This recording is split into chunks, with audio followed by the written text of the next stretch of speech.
거룩하게 살 수 있는 비결 11번째 시간으로 본문은 빌립보서 1장 3절에서 7절까지 보겠습니다. 빌립보서 1장 3절에서 7절 제가 봉독하겠습니다.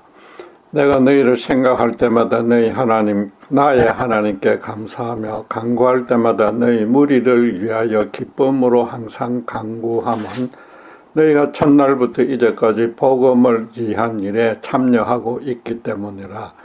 너희 안에서 착한 일을 시작하시니가 그리스도 예수의 날까지 이루실 줄을 우리는 확신하노라. 내가 너희 무리를 위하여 이와 같이 생각하는 것이 마땅하니 이는 너희가 내 마음에 있으며 나의 맹인과 복음을 변명함과 확정함에 너희가 다 나와 함께 은혜에 참여한 자가 됨이라.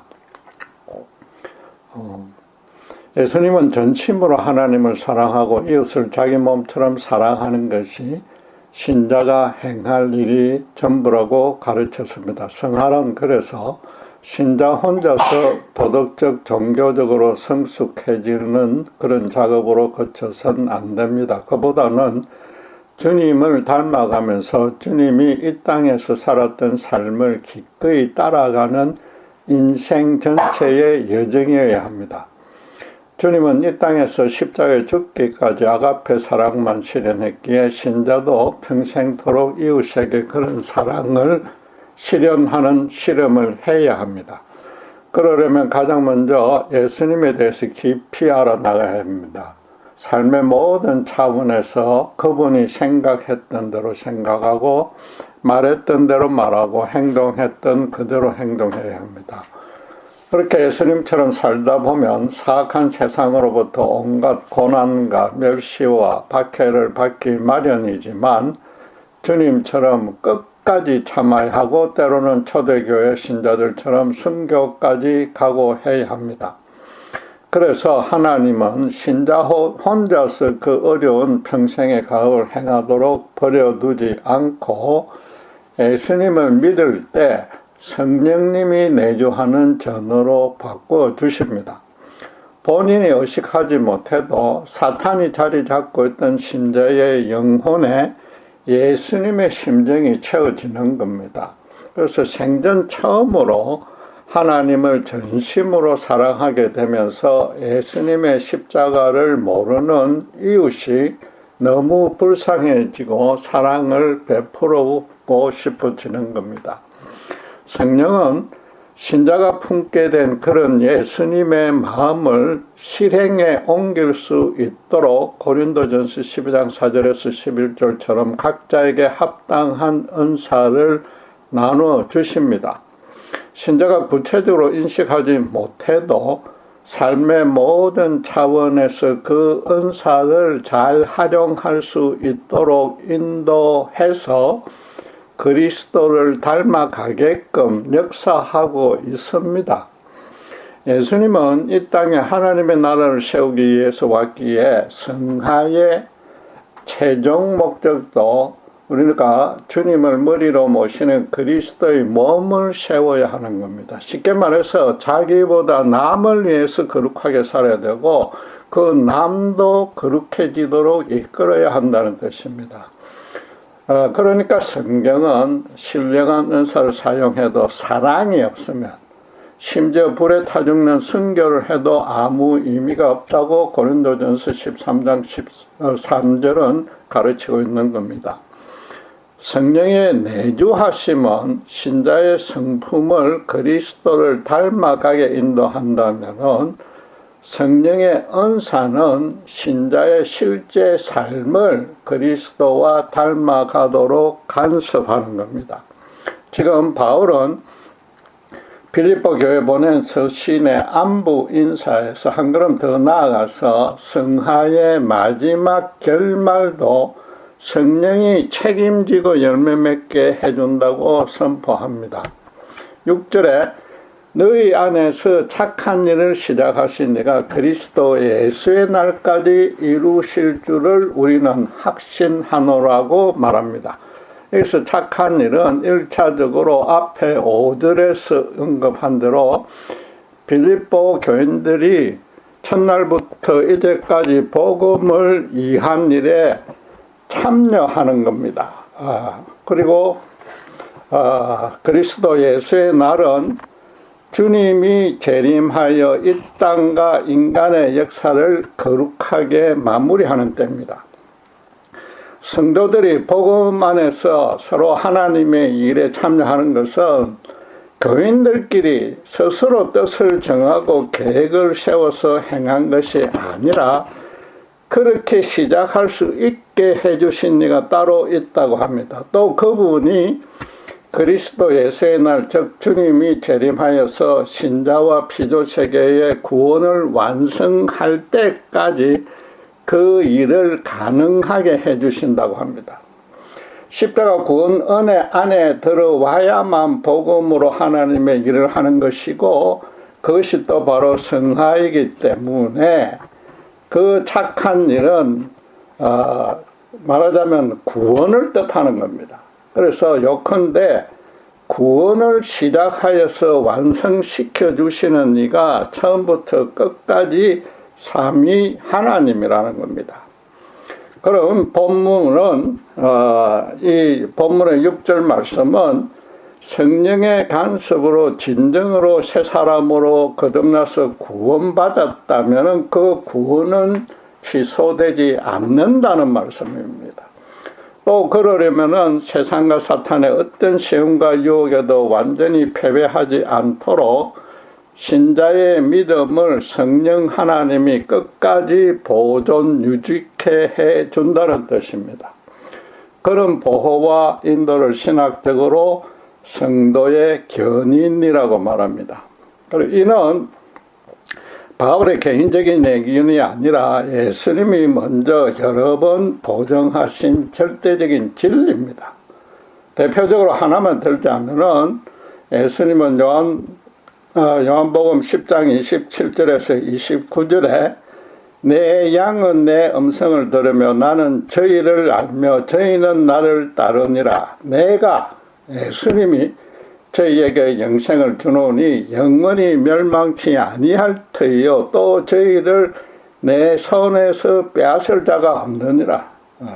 저희를 주신 내 아버지는 만유보다 크심에 아무도 아버지 손에서 빼앗을 수 없느니라고 너무나 당연한 진리를 선포하신 겁니다. 성화는 삼위 하나님이 주관하시며 특별히 예수님 대신에 성도와 함께 지상에 남아 계신 성령님이 끝까지 보장해 주십니다. 그래서 이런 견인이야말로 신자가 범사에 감사할 수 있는 충분하고 완전한 근거가 되므로 신자는 감사와 함께 두렵고 떨림으로 성령의 인도를 받아서 이웃에게 아가페 사랑을 실현하며 그리스도의 몸을 세워 나가야 하는 겁니다. 빌립보 교회가 헤라말 편지고 1차적으로 성도 간의 어떤 교제나 하나님 일을 의미함으로 너희 소개라고 복수로 표현했지만은 성경을 읽는 독자는 내 속에 착한 일을 시작하신 이로라고 1인칭으로 자기에게 적용하셔야 됩니다.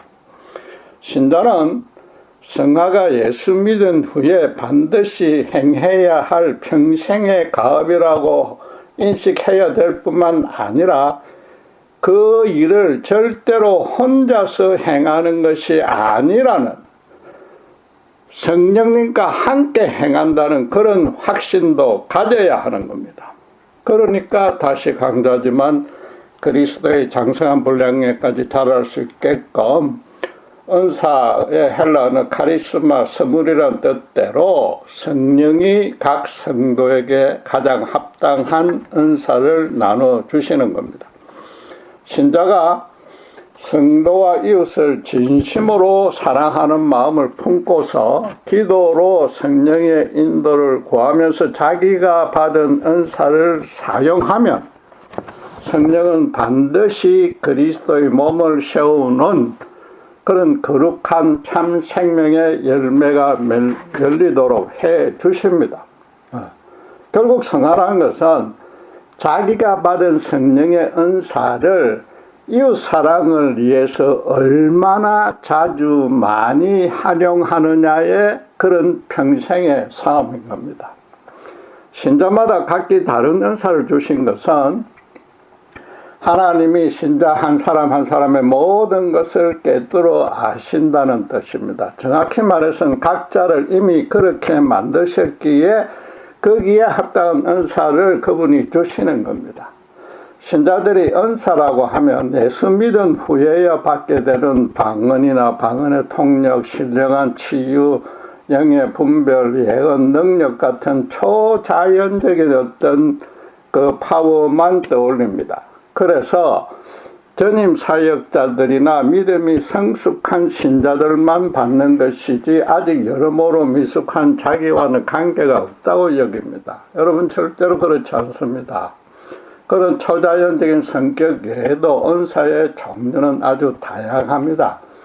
고린도전서 12장에만 해도 지혜의 말씀, 지식의 말씀, 믿음 같은 게 있고 또 로마서 12장에서는 섬기는 일, 가르치는 일, 위로하는 일, 구제하는 일, 다스리는 일, 긍휼을 베푸는 일 등을 열거한 후에 성도들의 쓸 것을 공급하며 선대접하기를 힘쓰라고 했습니다. 신자들이 일상적으로 주변의 어려운 성도나 이웃을 위해서 기도해주고 구제하면서 도와주고 위로하면서 성경 말씀을 가르치는 그 모든 일들이 다 은사입니다. 신자라면 누구나 행할 수 있고 또 실제로 행하고 있는 일들입니다.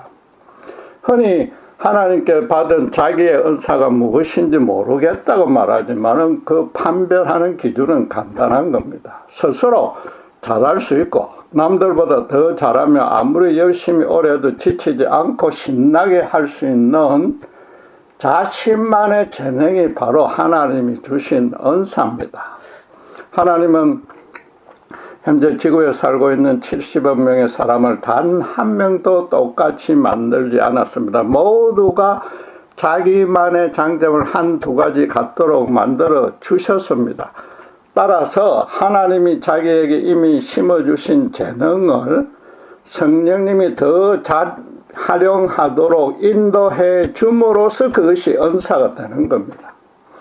불신자 시절에는 자기 재능을 자신의 출세와 형통만을 위해서 사용했으나 예수님의 십자가 복음을 알고서는 하나님과 특별히 이웃을 위해서 자기 재능을 사용하고 싶다는 소망이 생전 처음으로 확실히 생기는 겁니다. 그 후로 주님을 깊이 알아갈수록 그런 소망이 열정으로 바뀌고 또 실행할 용기와 의지까지 성령이 심어주심으로써 실제로 이웃을 주님의 사랑으로 섬길 수 있게 됩니다.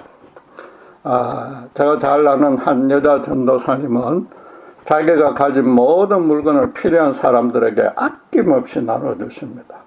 다른 성도들이 이 가난한 전도사님께 물질로 금전으로 도와주면 받는 대로 주변에 어려운 사람을 보면 주저없이 또 아끼지 않고 주어버립니다. 본인 고백에 따르면 원래부터 불쌍한 자들을 향한 긍휼한 마음이 조금 많은 편이었는데 예수를 알고 나서는 자기 형통과 안락에는 전혀 관심이 없어지고 이웃에게 무엇이든지 나눠주고 싶어졌다는 겁니다. 그리고 신기하게도 전도사님이 남에게 주고 나면 주변에서 다시 더 많이 갖다 준다고 합니다. 그럼 또 받는 족족 주변에 나눠주십니다.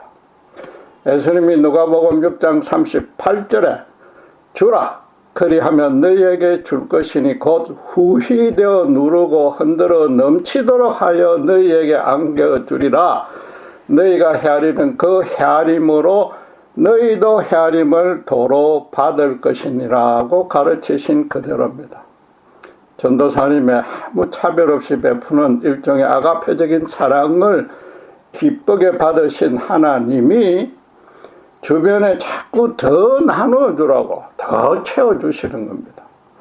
만약에 이웃의 형편이 어려운데도 자기 것이 아까워서 주저하거나 모자라게 줬다면 그건 선행도 아니요 적선으로 거칩니다. 자기 체면치레입니다.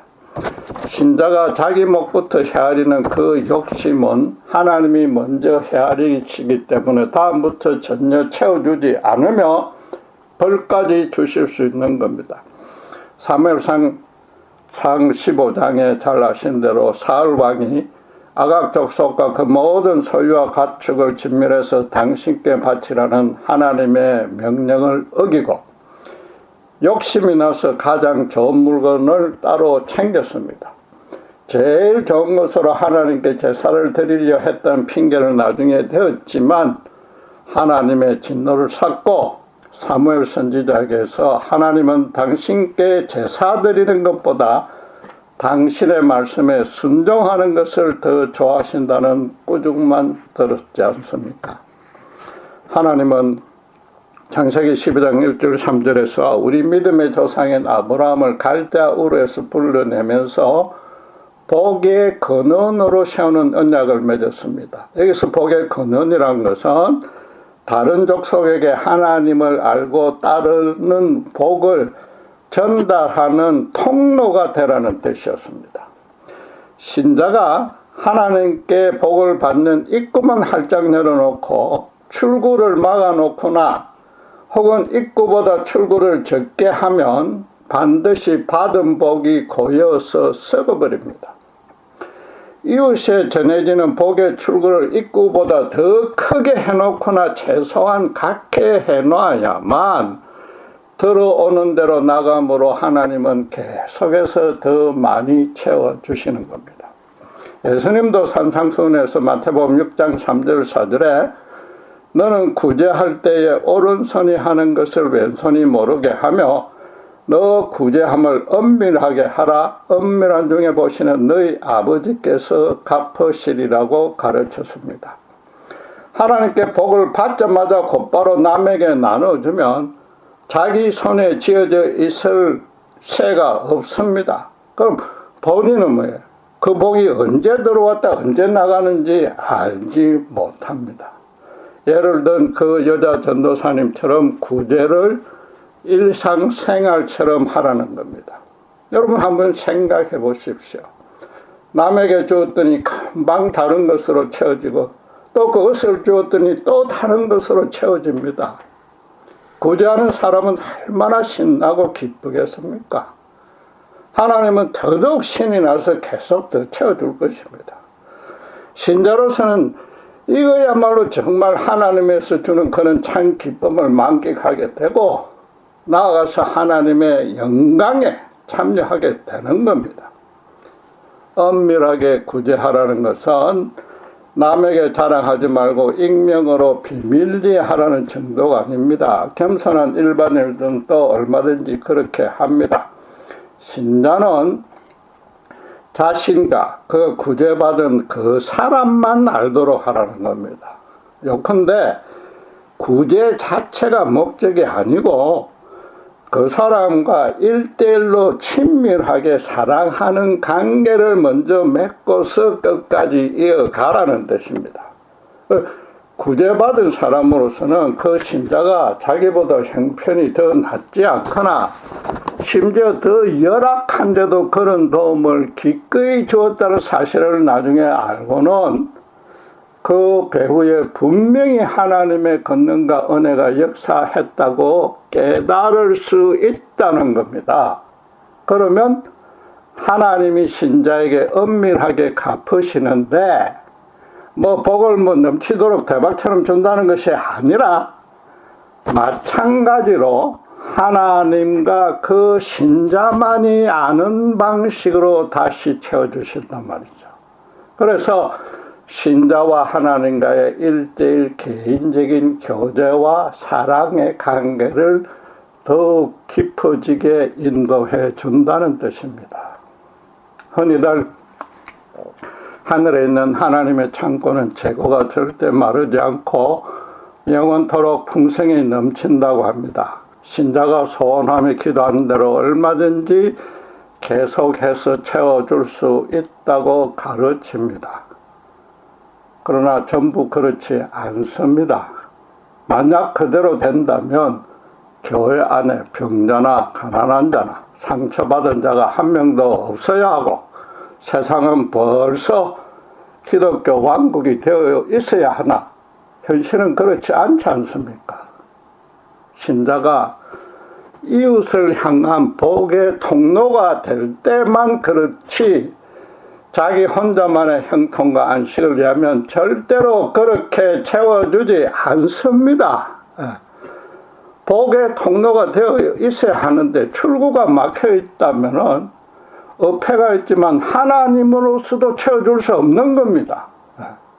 신자가 하나님의 일을 성실히 수행하고 있을 때 그 일을 하는데 넘치지도 모자라지도 않을 만큼의 충분하고 필요한 자원과 신자 자신의 일용할 양식은 보장해 주시는 겁니다.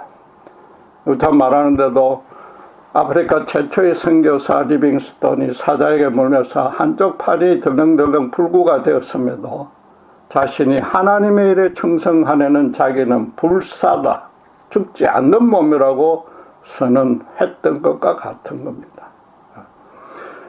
복의 통로가 되어 있는 신자에게 하나님이 엄밀히 갚으시는 내용도 사실은 이웃사랑을 더 잘할 수 있도록 은사를 더 채워주시는 겁니다.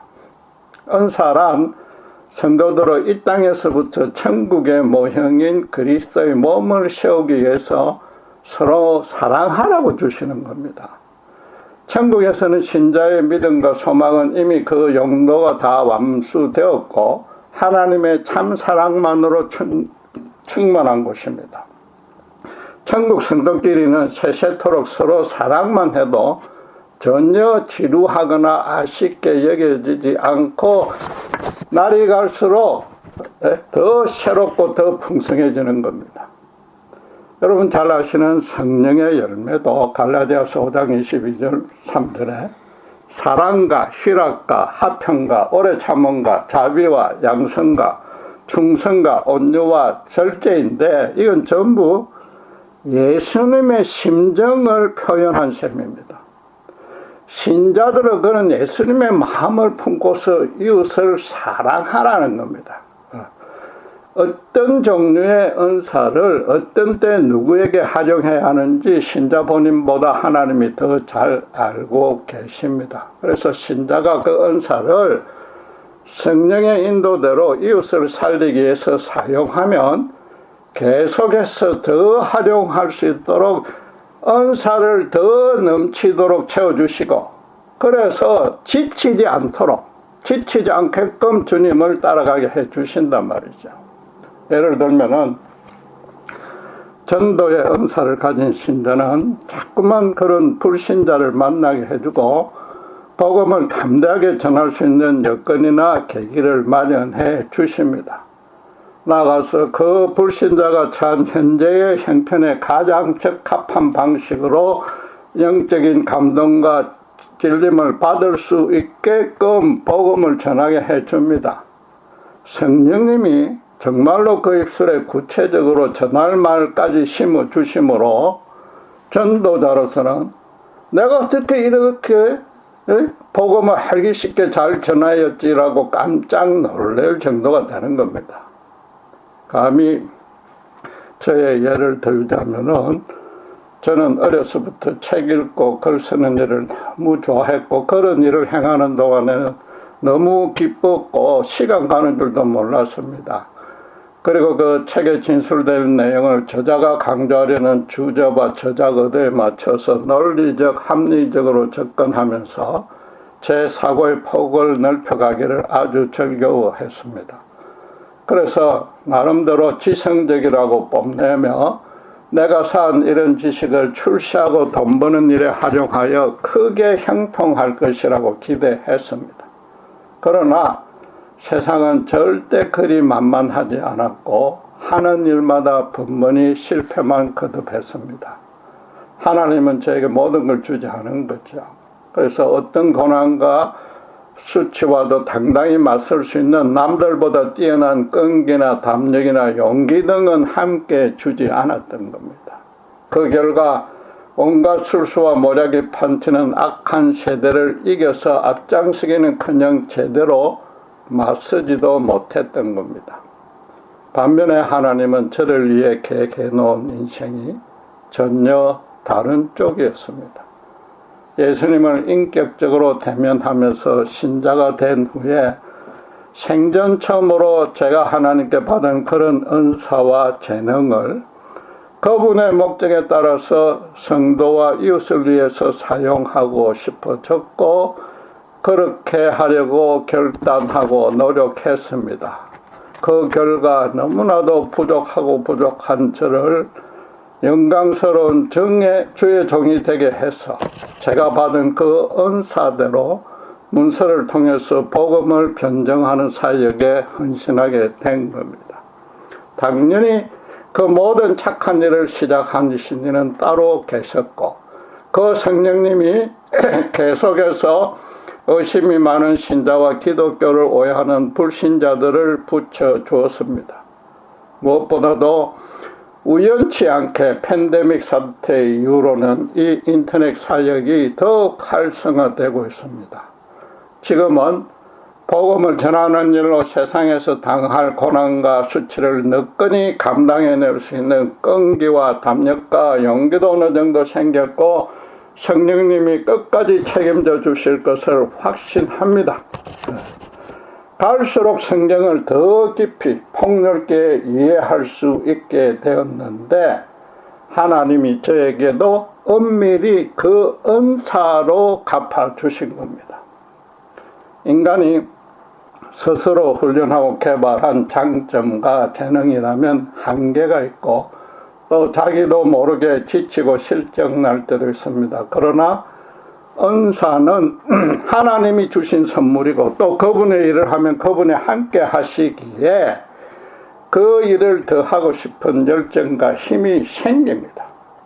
은사를 사용하면 할수록 더 확장되고 사용할 기회도 당연히 더 많이 생기는 겁니다. 물론 그러나 아무리 믿음이 좋은 신자라도 영적인 천재나 슈퍼맨은 없으며 조금씩 그리스도를 닮아서 자라나갈 수밖에 없습니다.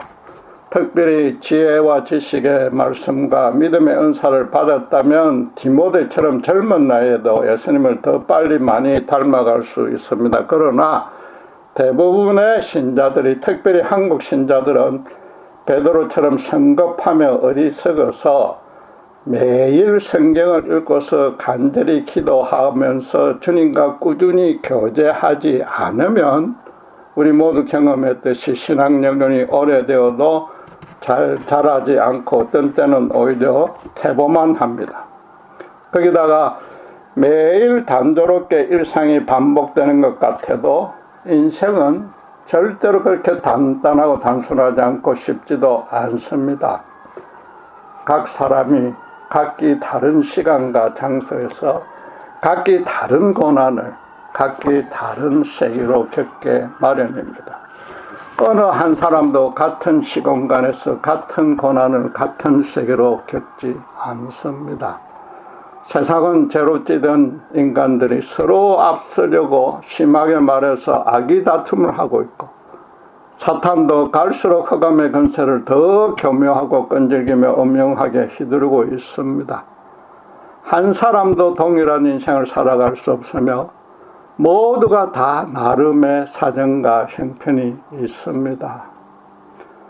이걸 하나님 쪽에서 보면 모든 신자의 인생에 특유의 거룩한 계획을 갖고 계신다는 뜻이 됩니다. 신자가 느끼기에는 자기 인생이 마치 롤러코스터를 타는 것 같아도 하나님이 마련해 놓은 영광스러운 계획을 달성하기 위한 필연의 코스를 지나가고 있는 겁니다. 신자는 언제 어디서나 성령의 인도를 구하며 이 하나님이 이미 마련해 놓은 아름답고 본된 인생을 살아내야 됩니다. 하나님은 그 계획이 완벽하게 이루어지게끔 신자 인생의 단계별로 당신의 은혜와 권능을 절대로 부족하지 않게 부어주십니다. 신자가 어떤 시간과 장소에서 어떤 처지와 신분과 직업을 갖고서도 또 어떤 사건에서 누구와 함께 무슨 일을 하든지 간에 그 일에 필요하고 충분한 은혜입니다. 그 은혜로 하나님 함께 하십니다. 한마디로 신자의 인생을 당신만의 주권과 섭리에 따라서 시계 톱니바퀴가 서로 물려서 쉴 새 없이 돌아가듯이 단 한 치의 차질 없이 운영 주관해 주시는 겁니다. 어리석은 신자로서는 일일이 그때마다 그 은혜를 온전히 누리지 못하고 심지어 제대로 인식도 하지 못합니다.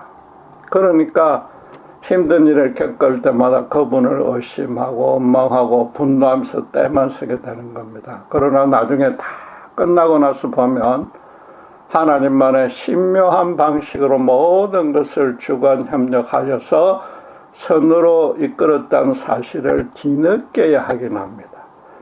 그래서 지난날에 자신에게 믿음이 없고 너무 적었음을 진심으로 회개하고 다시 그분 앞에 완전히 항복합니다. 그런데 또 그 다음에 고난이 닥치면 이전에 은혜 받았던 건 까맣게 잊어버리고 다시 하나님께 때를 쓰는 그런 연약한 존재입니다. 바꿔 말해서 신자 인생에 하나님이 20대, 30대, 40대, 50대, 60대 그 시기별로 베푸시는 하나님 은혜가 각기 다르다는 겁니다. 그분 사랑의 길이와 높이와 깊이가 조금씩 더 늘어납니다. 신자가 매사를 하나님 중심으로 분별하고 판단하고 순응해 가면서 말씀과 기도로 꾸준히 그분과 영적으로 실험하면 새롭고 또 다른 차원에서 더 풍성해진 예수 그리스도의 사랑을 발견할 수 있습니다. 계속해서 하나님이 나를 그리스도를 닮아가도록 신실하게 이끌고 계신다는 사실을 체험할 수 있습니다. 궁극적으로 새 하늘과 새 땅으로 바뀔 그리스도의 날의 부활의 영광으로 완성시켜 주실 것이며 그때까지 그분이 내 인생은 물론이고 믿음도 끝까지 책임져 주시리라고 의심하지 않게 되는 겁니다.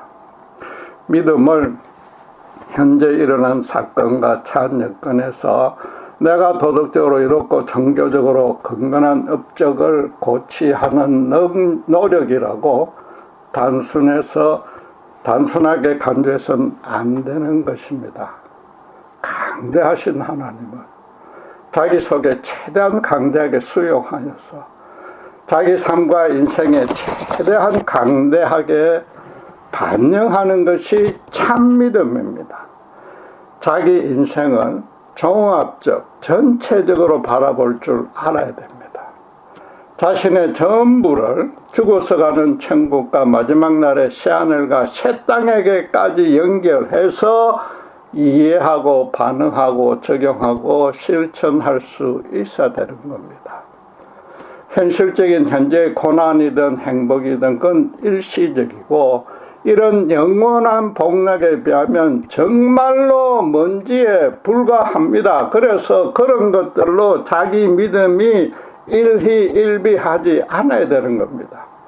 매일매일 조금씩 거룩하신 삶이 하나님과의 거리를 좁혀 나가다 보면 어느새 천국 문 앞에 이르게 됩니다.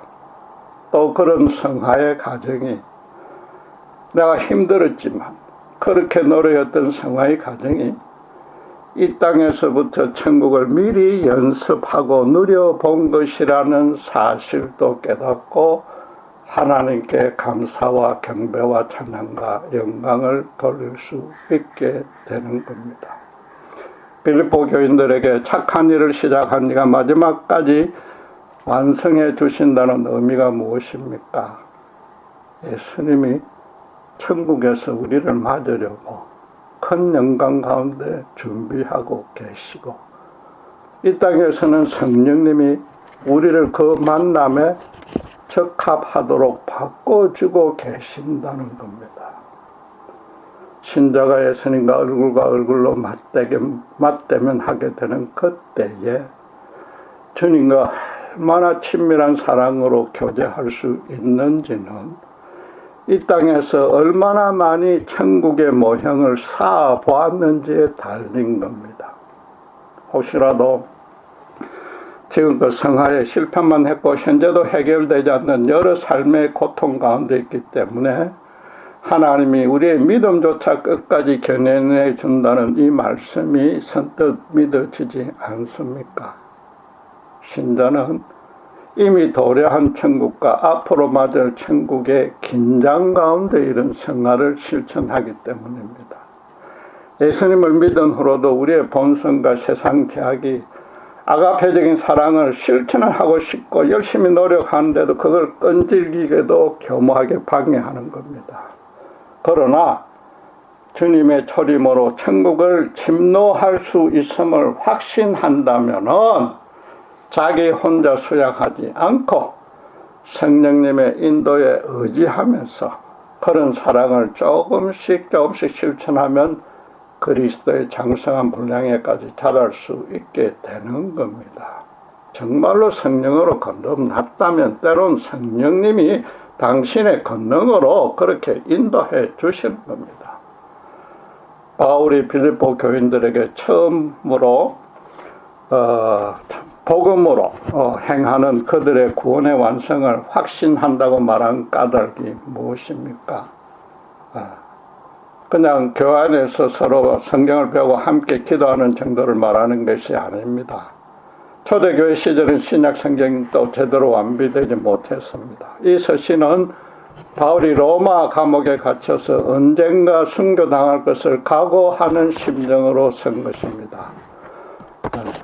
그가 빌립보 교인을 생각할 때마다 하나님께 감사하는 이유를 7절에 나의 매임과 복음을 변명함과 확정함에 너희가 다 나와 함께 은혜에 참여한 자가 되었기 때문이라고 합니다. 쉽게 말해서 그들도 바울과 똑같은 매임과 복음을 변명하는 체험을 통해서 하나님으로부터 바울과 동일한 은혜를 받고 있다는 겁니다. 그 세계는 물론 다르겠지만은 그리스도를 알고 따름으로써 바울처럼 세상에서 수치와 고통과 핍박을 받고 있으나 복음으로 당당히 이겨내고 있기 때문에 하나님이 그들도 마지막까지 책임져 주신다고 또 그렇게 이겨내는 것 자체가 하나님의 은혜라고 확신하고 지금 감사한 것입니다. 신자마다 또 신자 개인의 인생이 단계별로 그 성화의 모습은 다르나 한 가지 분명한 사실은 반드시 자라게 됩니다. 하나님의 주시는 은혜와 권능이 다르지만 그 권능이 조금씩 늘어나기 때문입니다. 아니 항상 하나님의 권능과 은혜는 동일한데 신자가 주님을 더 많이 알아감으로써 그 사랑과 권능도 더 많이 찾아서 누릴 수 있게 되는 겁니다. 진심으로 내 속에 착한 일을 이루고 계신 성령님만 의지하면 반드시 한 가지 공통된 열매가 맺힙니다. 예수님의 사랑으로 성도와 이웃을 자기 몸처럼 섬겨서 그리스도가 머리가 되는 그분의 몸을 세워나갈 수 있다는 겁니다. 신자가 거룩하게 살 수 있는 비결은 자신은 이미 성령에 전이 되었기 때문에 그 견인을 그리스도의 날까지 보장해 주실 성령님에게 자기 존재와 삶과 인생 전체를 내어 맡기는 겁니다. 쉽게 말해서 자기 은사를 활용해서 이웃을 주님처럼 일상적으로 사랑하는 것입니다. 기도하겠습니다. 하나님께서 우리 속에 착한 일을 시작한 이가 주님의 그날까지 이루어주신다고 분명히 약속했습니다. 우리의 구원은 절대 취소되지 않으며 우리의 믿음과 인생도 그분의 어려운 손에 잡혀서 끝까지 성령님께서 책임져 주실 줄 믿습니다. 이제 우리가 행할 일은 마지막 그 궁극적인 영광을 소망하면서 또 참여하기를 갈망하면서 우리에게 이 땅에 남겨주시고 맡겨주신 이웃사랑의 평생의 가업을 주님처럼 정말 아무도 차별하지 아니하고 아가페적으로 섬길 때에 우리의 은사를 통해서 그리스도의 몸이 우리 주변에 나날이 더욱 세워져 가고 확장될 줄 믿습니다.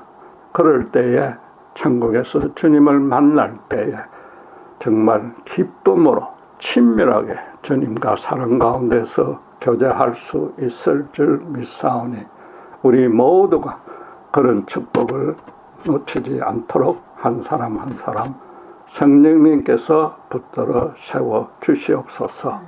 감사합니다. 우리 주 예수 그리스도의 이름으로 기도드렸습니다.